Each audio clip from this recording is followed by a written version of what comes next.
and passive voice. Today we are doing the conversion of active voice sentences into passive voice sentences. So today our tense is present indefinite tense. Present indefinite tense को आज हम उसकी translation भी करेंगे और उसको active voice से passive voice में कन्वर्ट भी करेंगे।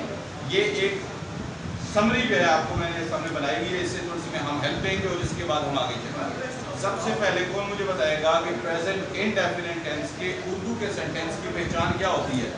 Will tell me. Yes Abdullah, very good. ता है, ती है, ते हैं, वो हमारे उर्दू सेंटेंसेस की, उर्दू के फिकरात की पहचान होती है। जिन सेंटेंसेस के एंड में आखिर में ता हूं, ते हैं, ती है वगैरह आए वो हमारे पास कौन से सेंटेंस कहलाते हैं? कौन से टेंस से बिलोंग करते हैं?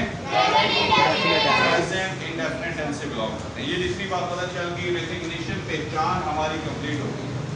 अब हम चल रहे हैं बेटा रूल फॉर एक्टिव वॉइस। तो रूल फॉर एक्टिव वॉइस का सेंटेंस अगर हमारे पास आ जाए उर्दू में, हमने पहचान लिया उसको कि ये हमारे पास एक्टिव वॉइस का सेंटेंस है, तो उसको हमने कन्वर्ट कैसे करना है। तो सबसे पहले बेटा हम ये देखेंगे जो हमारे पास ये रूल आ गया है। ये रूल मैंने पहले लिखा हुआ है। सब्जेक्ट सबसे पहले हम लगाएंगे, क्या लगाएंगे? सब्जेक्ट के बाद कौन सी फॉर्म लगेगी? First form. लेकिन फॉर्म किसकी लगेगी? वर्ब की लगेगी। First form of verb. First form of verb. First form of verb के बाद एस और एस की एडिशन करेंगे और उसके बाद क्या लग जाएगा? Object. But one thing that you should keep in your mind कि एस और एस हमने सब सब्जेक्ट्स के साथ नहीं लगाना, बल्कि सिर्फ और सिर्फ he, she, it और सिंगुलर के साथ हमने s की es की एडिशन करेंगे। s या es की addition okay. Here we have in negative sentences we use do not and does not, and in interrogative sentences do does will come at the start of the sentence. Okay, एक sentence हमने लिया था, आपने बताया था कि मैं खाना खाता हूँ। ये ता हूँ, ते हैं, ती हैं आ गया। ओके, तो सब्जेक्ट हमारे पास क्या था? मैं, तो आई शुड और ये आई, मैंने यहाँ पर आई लगा दिया। तो चूंकि आई है, ये थर्ड पर्सन नहीं है, इसलिए मैं इसके साथ एस के एस की एडिशन नहीं करूँगा। तो सिंपल मैंने यहाँ पर फॉर्म ऑफ वर्ब लगाई ए, और जो है खाना फूड, आई ए फूड। इन नेगेटिव सेंटेंसेस एक दफा उसको पास कीजिएगा। उसके बाद हमने जब नेगेटिव में कन्वर्ट करना है प्रेजेंट इंडेफिनिट टेंस के सेंटेंस को, तो हमने यूज करना है डू नॉट। तो आई हमारे पास क्योंकि फर्स्ट पर्सन है, तो इसलिए हम डू नॉट लगाएंगे, I do not eat food. और इसी को जब हम इंट्रोगेटिव में कन्वर्ट करेंगे तो वही ऑक्सिलरीज डू जो है हमारे पास सेंटेंस के स्टार्ट में आ जाएंगे। तो क्या होगा? Do I eat food. So this is all about your active voice of present indefinite tense. So right now we will be moving towards passive voice. अब हम आ रहे हैं passive voice की तरफ। उस passive voice में उर्दू sentences की क्या पहचान होगी? Anyone can tell me? Yes, very good. यानी कि उर्दू sentences में जो ता हूं, ते हैं, ती हैं वो सेम ही रहेंगे, लेकिन थोड़ी सी वर्डिंग जब समझाया जाता है, खिलाया जाता है, बुलाया जाता है, भेजे जाते हैं, इस तरीके की उर्दू की पहचान होगी। लेकिन ता हूं, ती हैं, ते हैं जो है वो हमारे पास मैंडेटरी है। ठीक है, तो हमारे पास जो फॉर्मूला होगा पैसिव वॉइस के लिए, मेक श्योर फॉर्मूला होगा हमारे पास subject plus SMR plus third form of verb plus by plus object. This is the formula for passive voice of present indefinite tense. Okay, तो हमारे पास एक सेंटेंस था, I eat an apple. I eat an Apple.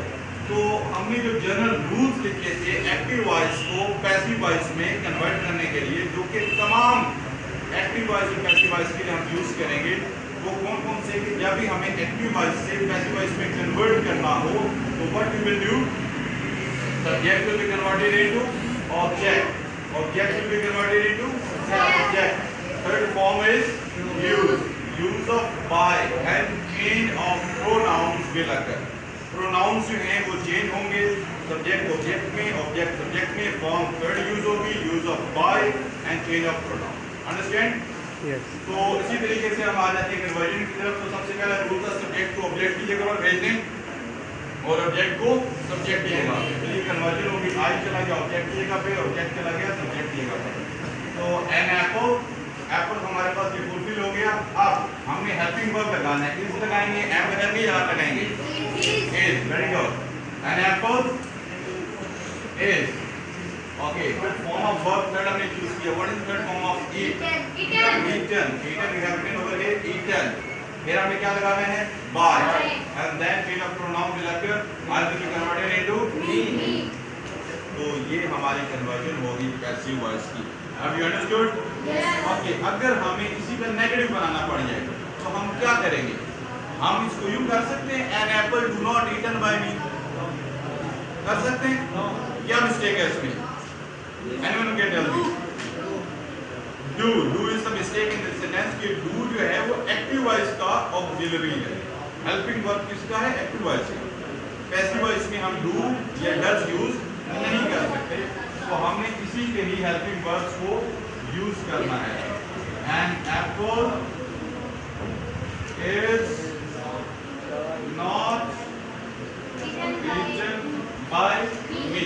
Okay, in interrogative sentences what you will do, अब यही जो आपके पास auxiliary है उसको उठाकर हमें कहाँ पर ले आना है? स्टार्ट में।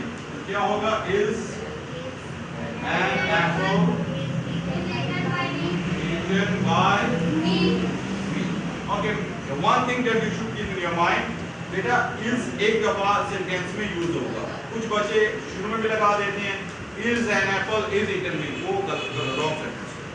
आपने उसको सिर्फ सेंटेंस के बीच में लगा देना है, शुरू में नहीं लगाना है, दोबारा आपने उसको यूज नहीं करना। is an apple eaten by me।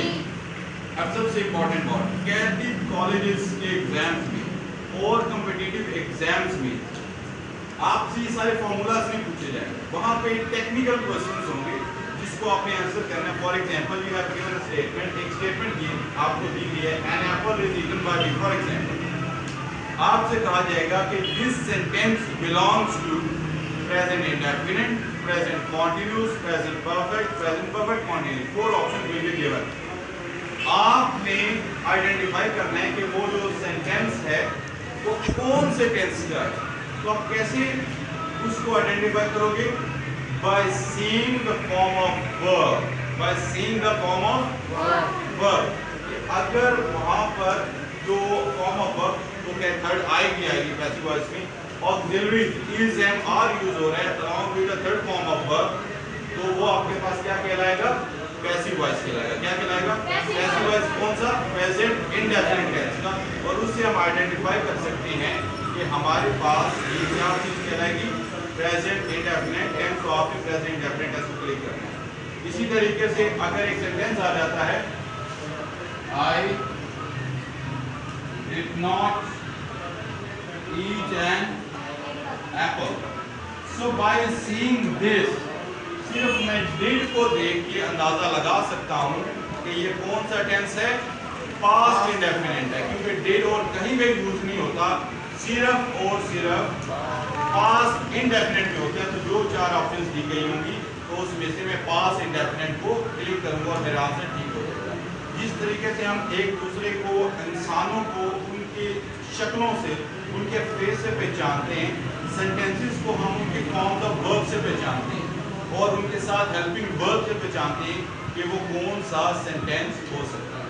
I hope that you have understood today's lecture और इसी की आपने प्रैक्टिस करनी है। Thank you very much.